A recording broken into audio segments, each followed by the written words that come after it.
여러분, 교회를 할 때 중요한 게 있어요. 우리가 어떤 일을 할 때 반드시 뭐가 있냐면 사단의 역사가 있어요. 사단의 역사. 사단의 역사가 뭐냐면 사람의 생각이에요. 사람의 생각. 믿음으로 생각하지 않고 사람의 생각으로. 하나님 앞에 살기라는 제목으로 함께 말씀을 나누고자 합니다. 이스라엘 백성들이 이제 전쟁을 준비합니다. 암몬 자손과의 전쟁이 주어지게 됩니다. 그리고 나서 지휘관을 찾죠. 우리 이 전쟁에 이끌 사람 누구든지 지원하면 그 사람은 우리의 머리가 된다라고 얘기해요. 아마 이렇게 선포한 이유 중에 하나는 아마 어느 누구도 이 전쟁에 지휘관으로 나서려는 사람이 없었던 것 같아요. 여러분, 중세 시대에 보면 지휘관은 맨 앞에 서는 사람이에요. 그래서 맨 앞에서 이제 어떻게 보면 나를 따르라 이런 사람이거든요. 그러니까 가장 어떻게 싸움도 잘해야 되지만 또 뭐 지휘력도 있어야 되지만 가장 많이 헌신해야 되는 사람이 바로 지휘관의 자리입니다. 그래서 이스라엘 백성들이 이제 얘기하죠. 장로들이 우리 중에 누구든지 이 전쟁의 지휘관이 앞에 서는 사람은 우리의 머리가 된다라고 얘기해요. 그런데도 아무래도 아무도 나서지 않았던 것 같아요. 그래서 성경에 보면 입다라는 사람을 장로들이 찾아갑니다. 찾아가서 벌어지는 오늘 이야기를 통해서 우리는 하나님 앞에서 사는 것이 무엇인지를 잠깐 우리가 함께 보려고 합니다. 사람의 생각이 있어요. 사람의 마음이 있고 또 우리가 사람이지만 우리가 성경을 통해서 신앙을 통해서 우리가 확인할 수 있는 건 하나님의 생각, 하나님의 마음을 우리가 확인할 수 있어요. 그럼 우리가 어떤 인생에서 중요한 결정을 할 때나 어떤 말을 할 때 사람의 생각으로 말을 할지, 사람의 생각으로 결정을 할지, 아니면 하나님의 마음을 품고 하나님의 마음으로 결정을 할지를 우리는 선택해야 돼요. 우리 영적이라고 하는 것은 바로 그런 거예요. 영적이라는 거, 신앙이 좋다는 것은 바로 그런 거예요. 사람의 생각과 사람의 마음으로 말하는 것, 결정하는 것은 신앙하고는 관계없어요. 어느 누구나 그렇게 할 수 있어요. 똑똑한 사람, 더 지혜로운 사람이면 그렇게 할 수 있어요. 그러나 세상의 지식과 상관없이 하나님의 생각과 하나님의 마음으로 결정하는 인생, 그것이 바로 하나님 앞에서 사는 인생임을 오늘 말씀을 통해서 우리는 확인해 보려고 합니다. 우리 1절 말씀 같이 한번 읽어볼까요? 같이 읽겠습니다. 시작.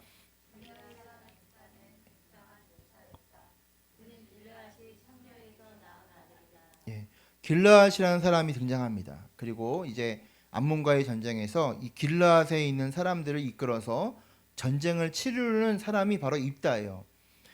입다라는 사람의 출생이 기록되어 있습니다. 길르앗 사람 입다는 굉장한 용사래요. 이것이 개역개정 큰 용사. 여러분, 큰 용사하면 누가 떠오르죠? 기드온이죠. 기드온. 기드온이라고 하는 사람이 큰 용사라고 기록하고 있어요.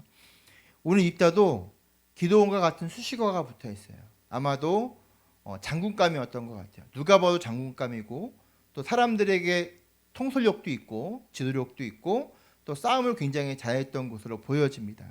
그래서 이 길르앗 사람 입다는 굉장한 용사래요. 굉장한, 그러니까 그 당시에 있었던 어느 누구보다도 가장 장군의 역할에 적합한 사람이라고 얘기하는데, 그는 또 한 가지 출생이 나오죠. 길르앗이 창녀에게서 낳은 아들이래요. 창녀에게서. 그 전까지는 여러분 첩의 아들이었잖아요. 아비멜렉 같은 경우 첩의 아들이었잖아요. 그러니까는 첩의 아들이라는 것으로만으로도 어떻게 보면 그 당시 차별이 있었던 사회의 구조 속에서 더 나아가서 이제는 누구예요? 창녀의 아들이래요. 창녀의 아들. 그러니까 첩은 여러분 그래도 부인이잖아요. 사랑해서 낳은 아들이잖아요. 근데 여러분 창녀는 어떤 사람이죠? 사랑해서 낳은 아들이 아니죠. 욕망을 통해서 실수로 얻게 된 아들을 의미하는 거예요. 그러니까 지금 하나님이 어쩌면 세상 속에서도 더 차별을 받는 그 입다를 부르시는 사건이에요. 우리 고린도 지금 전서 말씀 수요 예배 때 하고 있거든요. 그런데 거기 보면 하나님께서 미련한 자를 택해서 있는 자들, 강한 자들을 부끄럽게 하신다고 말씀하고 있어요.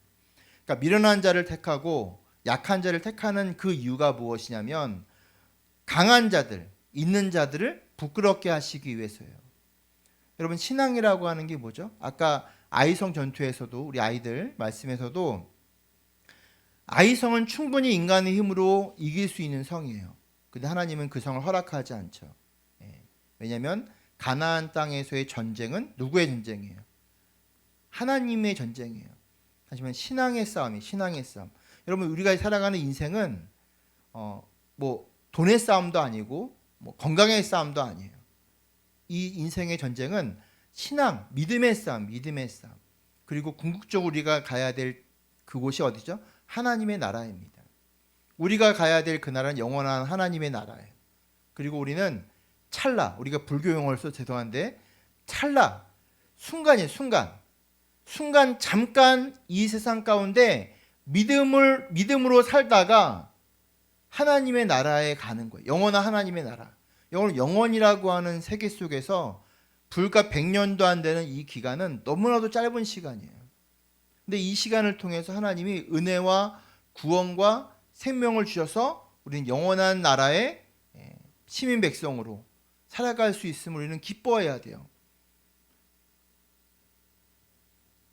하나님께서는 비주류, 그리고 그 사회 속에서도 차별받고 있는 입다를 하나님이 부르셨어요. 가장 약한 자를 하나님이 부르셨어요.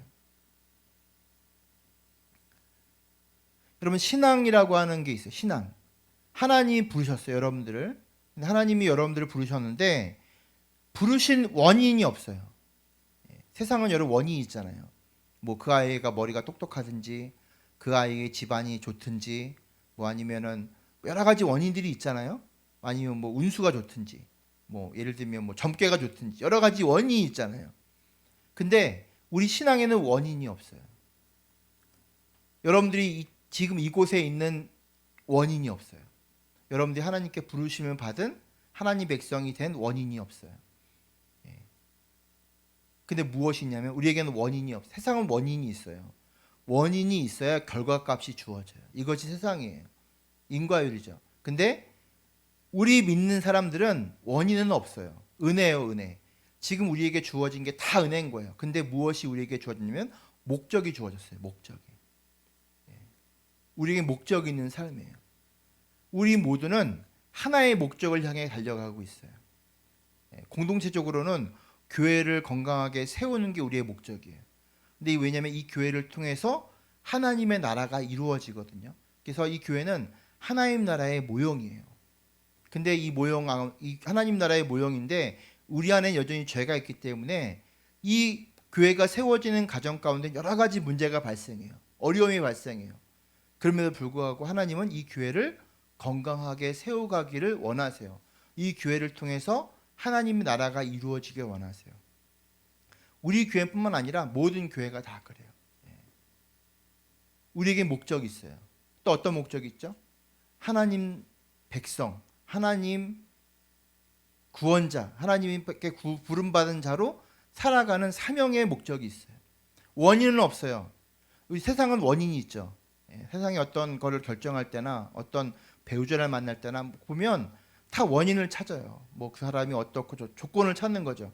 그 조건이 다 원인이에요. 그 조건이 있어야 내가 더 행복할 수 있고, 그 조건이 있어야 내가 좀 더 편할 수 있고, 그런 것들을 찾는 게 세상이라는 거예요. 그러나 신앙은 그렇지 않아요. 오늘도 왜 하나님이 입다를 부르셨느냐, 왜 다윗을 부르셨느냐, 왜 모세를 부르셨느냐, 거기에는 원인이 없어요. 그러나 모세를 부른 목적이 있고, 다윗을 부른 목적이 있고, 오늘 입다를 하나님께서 부르신 목적이 있고, 오늘 앉아있는 여러분들을 부르신 목적이 있음을 여러분들은 분명하게 기억하셔야 돼요. 여러분 목적이 있는 사람이에요. 그냥 아무 이유, 여러분들이 이곳에 있는 이유는 없어요. 그러나 하나님께서 여러분들이 이 자리에 부르신 목적이 있다는 사실을 여러분 기억하시기 바랍니다. 입다의 형제들이 이제 그를 재판을 받게 합니다. 장로들로부터 재판을 받게 해요. 재판을 받게 하는 이유가 있어요. 그게 뭐냐면 상속권 때문에. 다시 말하면은 입다에게 주어지는 재산을 받지 못하게 하기 위해서 어떻게 해요? 그를 내쫓아요. 내쫓아는 어디로 가냐면 그가 도비라는 곳으로 가게 됩니다. 2절 말씀 읽어볼까요? 시작.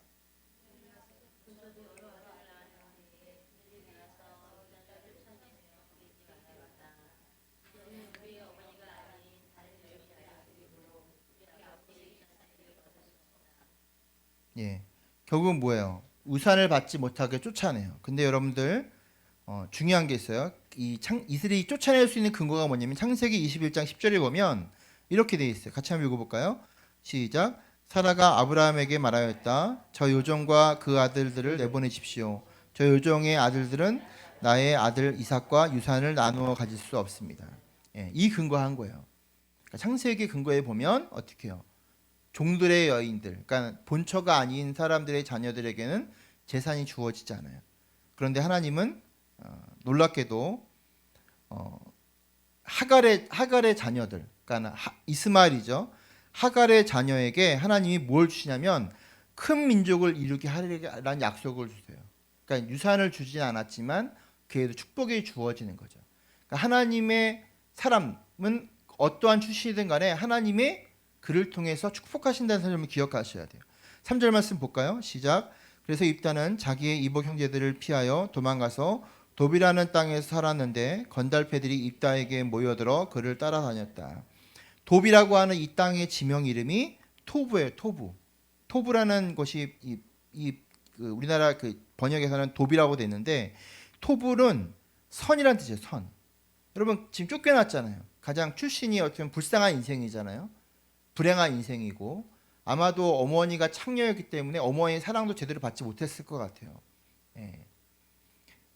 그 불행했던 그 인생이 지금 어떻게 어느 지역으로 간 거예요? 선이라고 하는 지역으로 가는 거예요. 선이라고 하는 지역. 여러분 하나님의 부르심에는 무엇이 있죠? 하나님의 선이 항상 따라다닌다는 거예요. 여러분들 신앙생활하면서 얻게는 불편함이 있어요. 신앙생활하면서 버려야 되는 것들이 있어요. 그것으로 인해서 때로는 힘든 부분들도 있어요. 때로는 손해봐야 될 때도 있어요. 그래서 중요한 것이 뭐죠? 거기에는 하나님의 선이 여전히 우리에게 주어진다는 사실을 여러분들 기억하셔야 돼요. 그곳에 갔더니 어떤 사람들이 있어요. 건달패들이 있어요. 건달패들. 거기 보면 건달패들이 입다에게 모여들었다. 여기서의 우리가 아비멜렉에서의 불량배들은 끼리끼리예요. 거기서는 그놈이 그놈인데 입다의 경우는 조금 틀려요. 입다에게 이 건달패라는 단어는 어떤 인생을 히브리 원어에 보니까 불안정한 삶을 사는 사람들이에요. 불안정한 삶을 사는 사람들. 안정적인 삶을 사는 사람들이 아니라 불안정한 사람들인 거죠. 외로운 사람들. 또 불행하다고 생각하고 살아가는 사람들. 절망 속에 있는 사람들. 그 사람들이 어떻게 하고 있어요? 방황하고 있는 거예요. 근데 그가 입다를 따르기 시작한 거예요. 여러분들 우리 아이들이 청소년 시기에 방황하는 경우도 있어요. 제가 고양시에는 별로 없는데 인천에서 사역할 때는 인천은 지역적인 특색 때문인지 모르겠지만 굉장히 결손 가정이 좀 많았어요. 그러니까 아이들이 좀 이렇게 뭐랄까 거칠은 거죠. 거치고 좀 아이들이 좀 정이 고파하는 아이들인 거예요. 근데 아이들이 교회 오면 어떻게 해요? 밥을 주고 또 선생님들이 또 이뻐하고 그러니까 아이들이 교회 오는 걸 너무 좋아하는 거예요.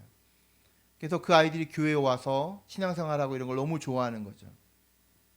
결국은 뭐예요? 불안정한 그 인생 속에서 교회를 만나고 선생님을 만났는데 그 선생님이 너무 좋은 거예요. 그래서 그때부터 아이들이 생각을 조금씩 안정적으로 마음의 상처들이 치유되는 일들을 경험했거든요. 결국은 뭐예요? 불행한 인생 또 절망 속에 있는 인생들 가운데 이딸을 만나게 하시는 거예요. 그리고 입다를 따르게 하시는 거죠. 우리 4절부터 6절까지 말씀 보겠습니다. 시작. 얼마 뒤에 암몬 자손이 이스라엘을 쳐들어왔다. 암몬 자손이 이스라엘을 쳐들어오자 길르앗 장로들이 입다를 데려오려고 돕당에 가서 그에게 말하였다. 와서 우리의 주인간이 되어 주시오. 그래야 우리가 암몬 자손을 칠 수 있겠소. 우리 18절 우리 10장 18절 말씀 한번 읽어볼까요? 10장 18절 전에 읽었던 말씀입니다. 같이 읽어볼게요. 시작. 그때 백성과 길르앗의 지도자들이 서로 이렇게 말하였다.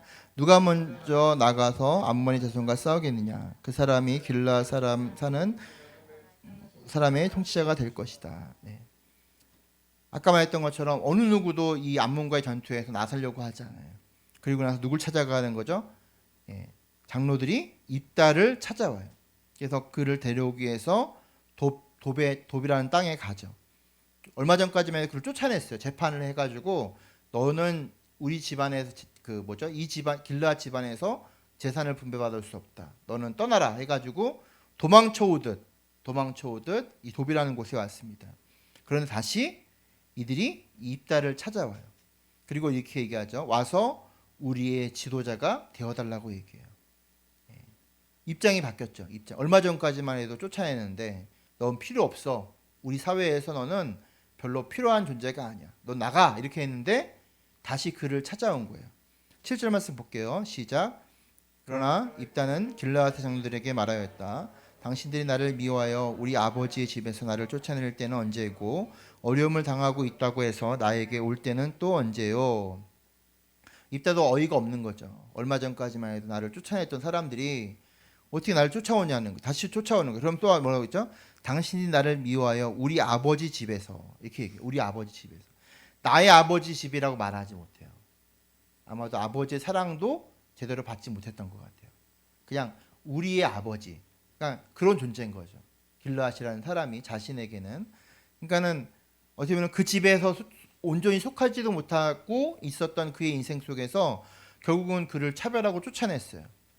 그리고 어려움을 당하고 나서 자신들이 내가 필요하니까 지금 찾아온다라고 그들을 비판하고 있는 거예요.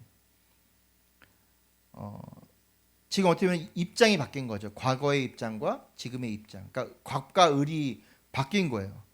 여러분 사람이 화장실에 들어갈 때랑 나갈 때가 달라요. 예. 우리가 특별히 하나님 앞에서 그럴 때가 많아요. 하나님 앞에서. 우리 안에 급한 일이 닥쳤어요. 급한 일이 닥쳤으면 어떻게 해요? 예. 하나님 앞에 기도해요. 믿음 없는 사람도 기도해요, 여러분. 믿음 좋은 사람만 기도하는 게 아니고 믿음 없는 사람도 기도해요. 또 한 가지, 믿음이 없는 사람, 아예 없는 사람 있죠. 교회 안 다니는 사람. 이 사람도 기도해요. 하나님, 부처님, 뭐 하나 걸려라 이거죠. 하나 걸려라. 그것이 인간이 갖고 있는 결국은 인간의 불가항력적인 일을 경험하면서부터 신의 존재를 인식하는 거죠. 그러니까 인간이 그래요. 여러분 우리가 범사에 감사하고 또 매일 기도하는 삶이 중요해요. 매일 기도하는 삶. 여러분 매일 우리가 기도하는 삶이 굉장히 중요해요. 짧게 뭐 길게 할 필요 없어요. 여러분들이 오늘 하루를 돌아보는 기도 굉장히 중요해요. 예수님도 새벽 미명에 기도하셨대요. 그러니까 새벽 미명이라고 하니까 우리나라 사람들이 새벽을 생각해요. 새벽. 그러니까 아침에 기도하잖아요. 아침에 기도할 때 어떻게 기도하죠? 어제 일에 대해서 기도하지 않아요. 오늘 나를 보호하시고 오늘 나를 지켜주시고 오늘 무슨 일을 잘 되게 해주시고 이렇게 기도해요. 근데 예수님의 기도는 그런 차원이 아니에요. 이스라엘에는 밤이 되고 낮이 되니 몇째 날이다 이렇게 나오고 창세기 보면 나오거든요. 그러면 결국은 하루의 시작인 해가 지면 시작하는 거예요. 그 해가 뜨면 하루가 끝나는 거예요. 예수님의 기도는 새벽 미명, 해가 뜨기 직전이거든요. 그러니까 하루를 마무리하는 기도를 드린 기도예요. 그럼 예수님 어떤 기도 드렸을까요? 오늘도 지켜주셔서 감사하고 오늘도 하나님 은혜 가운데 살게 해주셔서 감사하고 오늘 하나님의 사명을 감당할 수 있는 믿음을 주셔서 감사하고 오늘 제자들에게 말씀을 가르칠 수 있는 지혜를 주셔서 감사하고 이렇게 기도했을 거예요.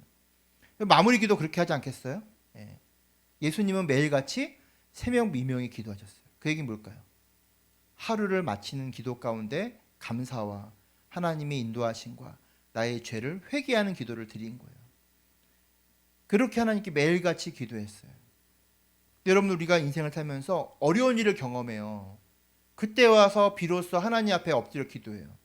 여러분 사사기 보세요. 사사기 보면 신음하는 소리를 막 부르잖아요. 하나님께 죄를 졌다. 얼마 전까지만 하나님 면전 앞에서 죄를 졌다가 결국은 그들의 고통이 너무 극심해지니까 하나님께 울부짖잖아요.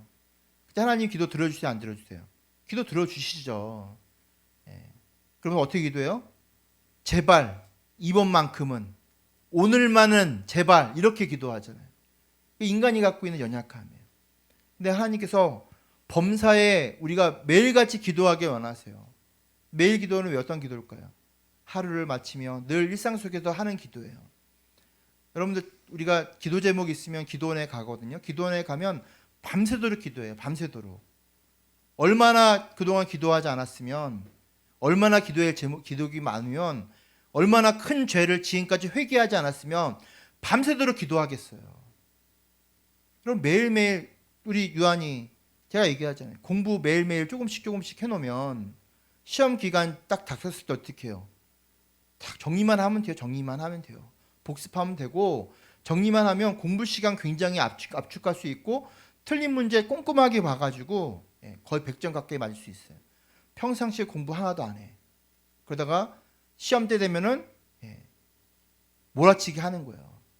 몰아치기 하는 거예요. 여러분, 그래서 시험을 100점 맞을 수 있겠어요? 실수할걸요 아마. 밤새가지고 피곤한 상태로 시험 보고 이런 일이 벌어지잖아요. 똑같은 거예요. 신앙 똑같아요, 여러분. 매일 기도해야 돼요. 매일 말씀을 봐야 돼요. 기도의 제목이 없어도 하나님께 감사해. 여러분, 감사의 제목이 없겠어요? 오늘 하늘도 무사히. 차량 기도가 아니고, 오늘 하루도 하나님께 감사, 건강을 지켜 감사하고, 우리 부모님 살아계셔서 감사하고, 그렇게 기도하는 거예요. 근데 지금 뭐예요? 평상시에는 화장실 들어갔다 나갔다 틀린 거죠. 그럼 신앙생활 그렇게 하면 안 돼요. 그렇게 해도 하나님 들어주세요. 근데 그런 기도의 특징이 있어요. 화장실 들어갈 때랑 나올 때랑 틀려. 딱 그 문제 해결되잖아요. 그 다음부터 어떻게 될까요? 또 기도하지 않는 거예요. 또 말씀 보지 않는 거예요. 여러분, 그러다가 하나님 어떻게 하셨죠? 나중에 이스라엘 백성들, 너희들 믿는 그 신에게 가서 기도해라. 너희들 좋아하는 그 돈 갖고 너희들 인생 살아라, 이렇게 얘기하는 거예요. 하나님이 그러시는 분이세요. 근데 끝까지 그들이 어떻게 해요? 그러지 않고 하나님 앞에 그 삶을 바꾸고 변화시키고 우상을 파하고 삶을 변화시켰더니 어떻게 돼요? 그들에게 하나님의 기도를 끝내는 들어주시는 분이세요. 그럼에도 불구하고 하나님 들어주시는 분이에요. 우리 부끄럽게 하나님 앞에 신앙생활 하지 말고, 여러분, 우리가 매일같이 착실히, 성실히, 신실하게 신앙생활 하셔서 여러분, 기도 한 번에 갚지 말고 조금씩 나눠서 하나님 앞에 드리는 우리 모두가 되시기를 바랍니다. 여러분, 좋은 관계가 뭘까요? 좋은 관계는 조건이 적을수록 좋은 관계예요. 여러분, 하나님과의 관계 가운데 조건이 많잖아요. 그럼 좋은 관계가 아니에요. 여러분, 사업하는 사람들 있잖아요. 조건이 많아. 예를 들면 제 아내랑 제가 사는데 조건이 많아. 이거 없으면 당신하고 끊지야. 이거 아니면 당신 결혼 안 해. 이렇게 하면은 여러분, 좋은 관계인가요? 좋은 관계가 아니에요.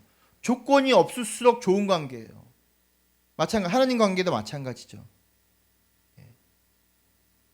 우리의 목적이 뭐예요? 하나님과의 관계의 목적은 뭐예요? 사랑이에요. 부부의 관계의 목적이 뭐예요? 사랑이에요. 조건이 아니에요. 그러니까 조건이 없는 관계가 좋은 거예요. 여러분, 이 교회에 오시는 조건이 뭐예요? 이유가 뭐예요? 목적이 있을 거 아니에요. 조건이 많으면 여러분들, 이 교회에 오면서 우리는 건강한 관계가 아니에요. 우리 교회가 뭐가 없어서, 뭐가 부족해서, 나는 이 교회는 뭐가 안 돼서 그래서 이 교회를 떠난다. 여러분, 그거는 건강한 관계가 아니에요. 목적이 있어야 돼요. 목적. 이 교회를 통해서, 또 우리 가정을 통해서, 나를 통해서 하실 그 일들을 우리가 같이 이 교회를 통해서 이뤄가는 거예요. 결국은 좋은 관계는 조건이 적을수록 좋다. 오늘날 우리는 진실한 사랑의 관계가 실종된 시대예요. 이 세상이 그렇죠. 돈이 필요하면 관계의 거리를 좁히고, 수가 틀어지면 관계를 깨트리는 거예요. 여러분들, 저는 부탁드리는 게 하나가 있어요. 우리가 가족이라고 얘기하잖아요. 여러분, 가족은 때로는 상처가 되고, 때로는 가장 우리가 아이러니한 건, 가장 위로가 되는 게 가족이면서도 가장 상처를 주는 게 또 가족이기도 해요. 그렇다고 가족이 아닌 게 아니잖아요. 그렇죠? 잠깐은 섭섭할 수 있고 서운할 수 있지만 가족이 아닌 게 아니잖아요.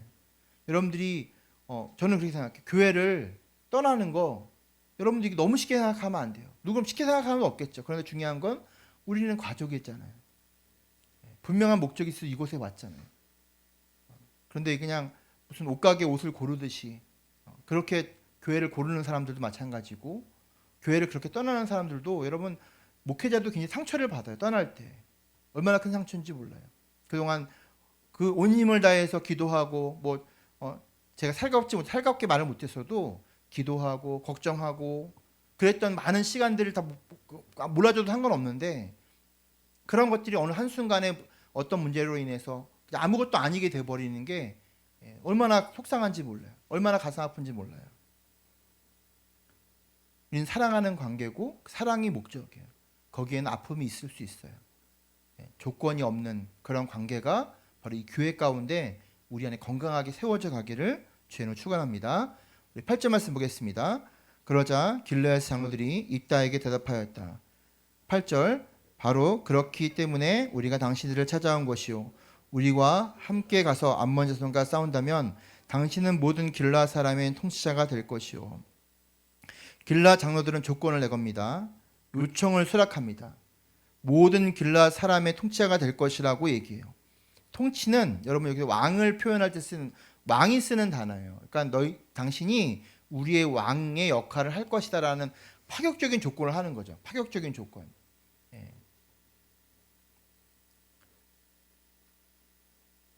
그 얘기 뭘까? 얼마 전까지 그를 멸시했던 그들이 어떻게 낮아진 거예요. 겸손해진 거죠. 지금 이 문제를 해결하기 위해서 정신 못 차린 거예요. 그러니까는 급하니까 찾아온 거예요. 한마디로 말하면 평상시에 하나님을 의지하지 않고 있다가 급하게 찾아온 거예요. 회개했죠, 물론. 찾아온 거예요. 9절 말씀 볼까요? 시작. 입다가 길르앗 장로들에게 물었다. 당신들이 나를 데리고 가서 암몬 자손과 싸울 때 주님께서 그들을 나에게 넘겨주신다면 과연 당신들은 나를 통치자로 받들겠소? 입다가 이스라엘의 머리 사령관으로 받아들이게 돼요. 조건이 두 가지를 걸어요. 첫 번째는 그들을 따라가서 암몬과 싸운다는 조건. 그러니까 너희들도 다 같이 싸우자 그 얘기예요. 너희들도 함께 싸우는 조건이에요. 두 번째 조건이 있어요. 두 번째 조건은 장로들이 내건 조건이 아니고 입다가 내건 조건이에요. 여호와가 그들을 자신에게 주신다는 조건까지 갖춘다면, 다시 말해 하나님이 그들을 우리에게 넘기신다는 약속까지 주어진다면 나는 너희들의 사령관이 되겠다 이렇게 얘기하는 거예요. 즉 입다는 지금 무엇을 추구하고 있는 거죠?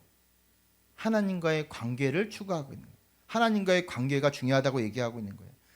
하나님이 궁극적인 이 전쟁의 사령관임을 입다는 아는 거예요. 그래서 하나님이 암몬을 이스라엘에게 넘긴다는 약속이 주어지면 그 메시지가 있어야지 내가 이 전쟁에 참여할 수 있다.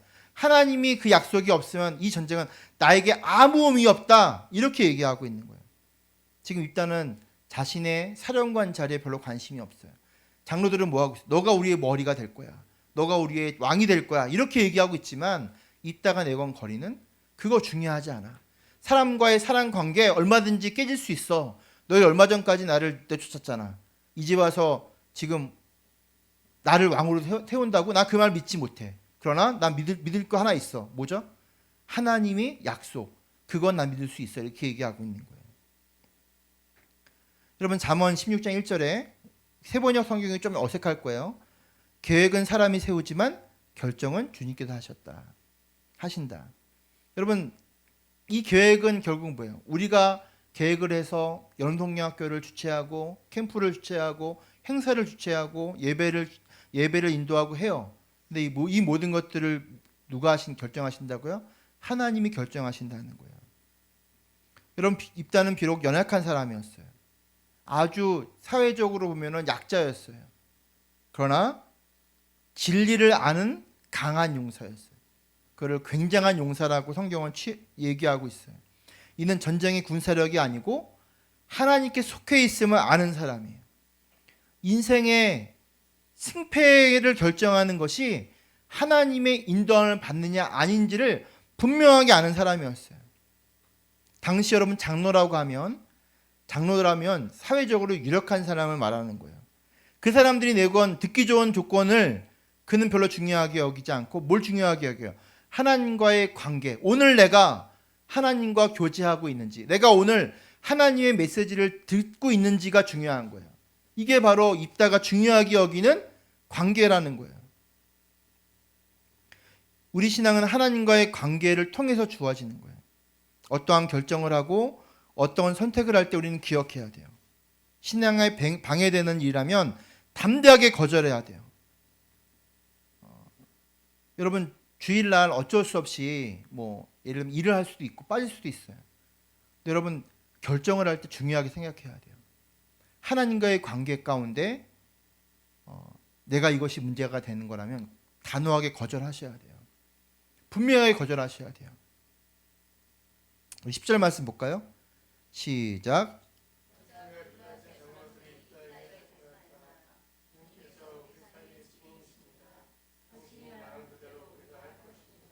예, 입다가 이제 조건을 또 추가로 내걸었더니 길라 장로들이 얘기하죠. 주님께서 우리 사이에 증인이십니다. 얘기해요. 여러분, 하나님을 증인으로 삼는 약속은 어떤 약속일까요? 이건 서원이에요. 서원. 하나님, 나에게 이거 해주시면 믿음이 없는 서원이지만 하나님 앞에 헌신하겠습니다. 서원이거든요. 여러분, 서원이라는 게 어떤 의미가 있거든요. 하나님이 들으신다. 들으신다. 쉐마 이스라엘. 그러니까 구약 전체에 흐르는 신학적 배경은 쉐마예요. 쉐마가 들으라 이스라엘이라는 뜻이거든요. 하나님께서 말씀하시고 들으라 이스라엘. 하나님 말씀을 들으라예요. 근데 하나님이 이스라엘 백성들 신음하는 소리도 들으시는 분이에요.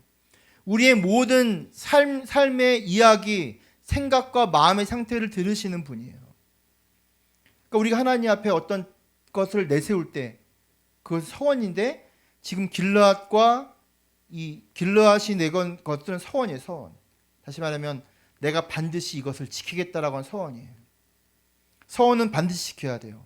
그걸 지키지 않을 경우에는 그 위에는 엄청난 일이 벌어져요. 11절 말씀 볼까요? 11절 시작. 입다가 길르앗의 장로들을 따라가니 백성들이 그를 자기들의 통치자와 지휘관으로 삼았다.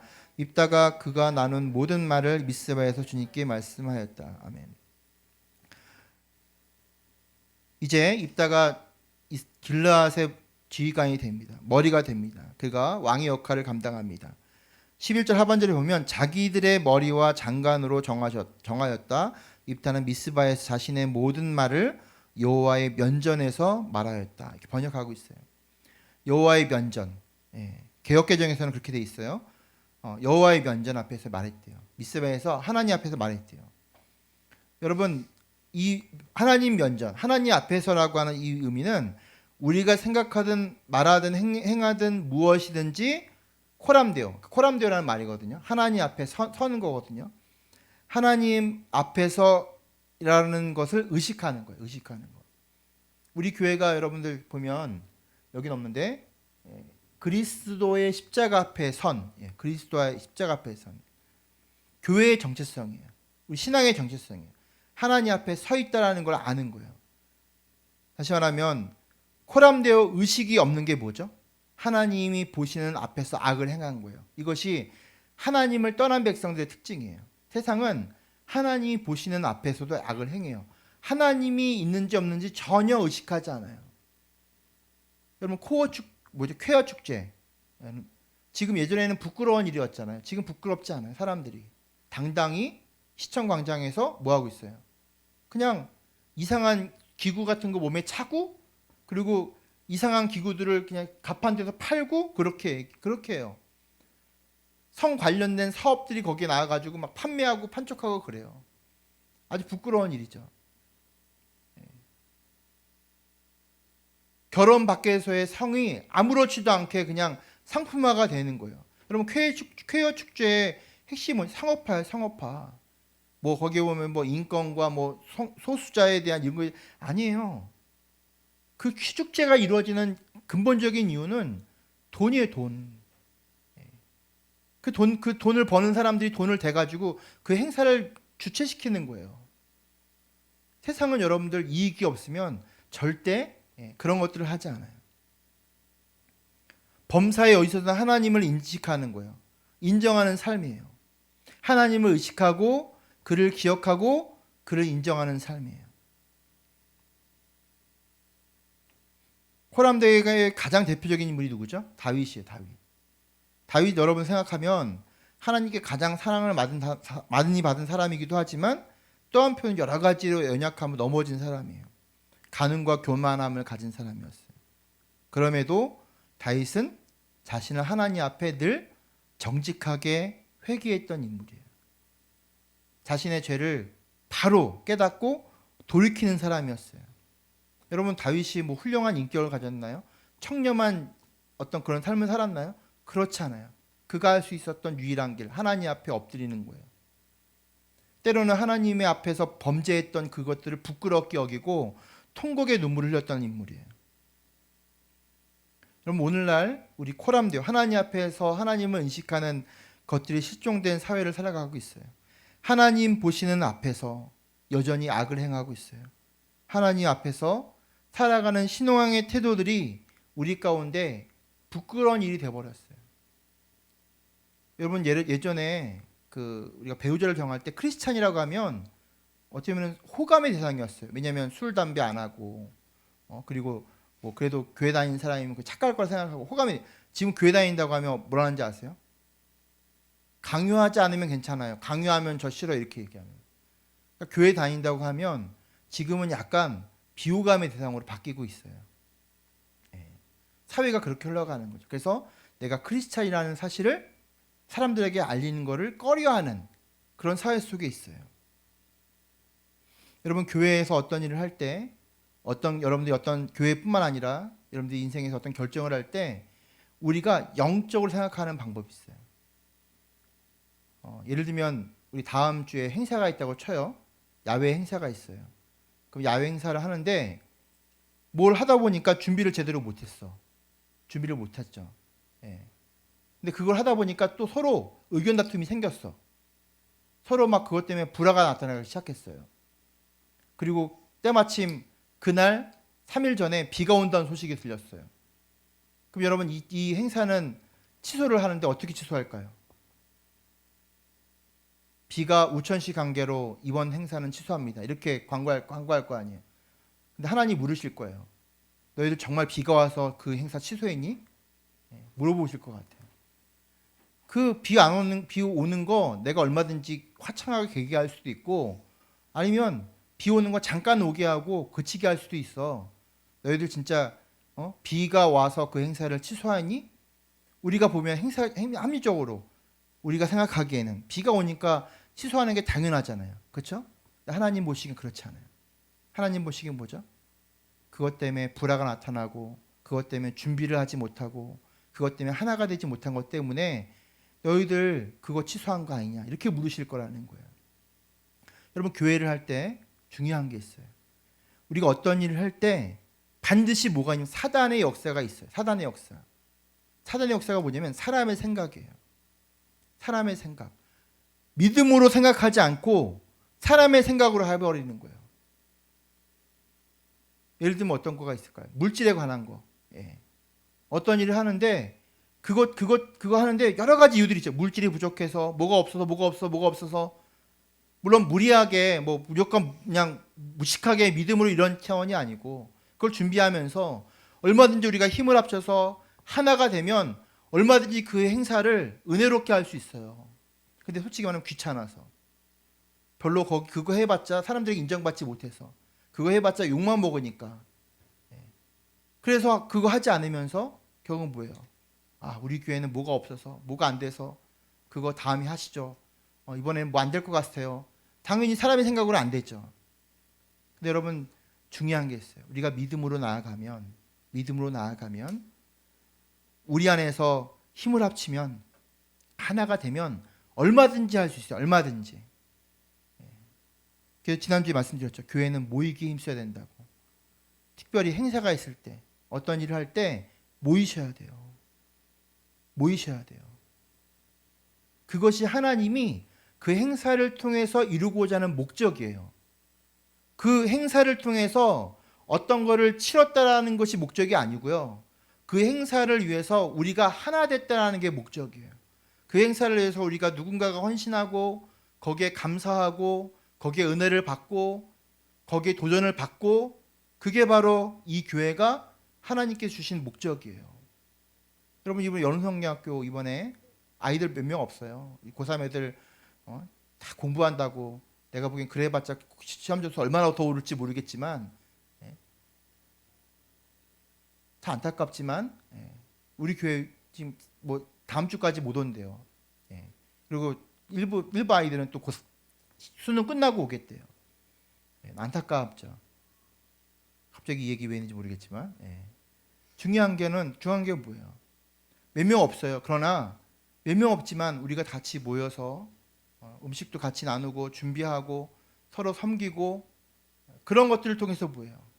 우리가 하나님이 우리를 모이게 하시는 목적, 이 연성대학교를 치르게 하시는 그 목적이 우리 가운데 주어지는 거예요.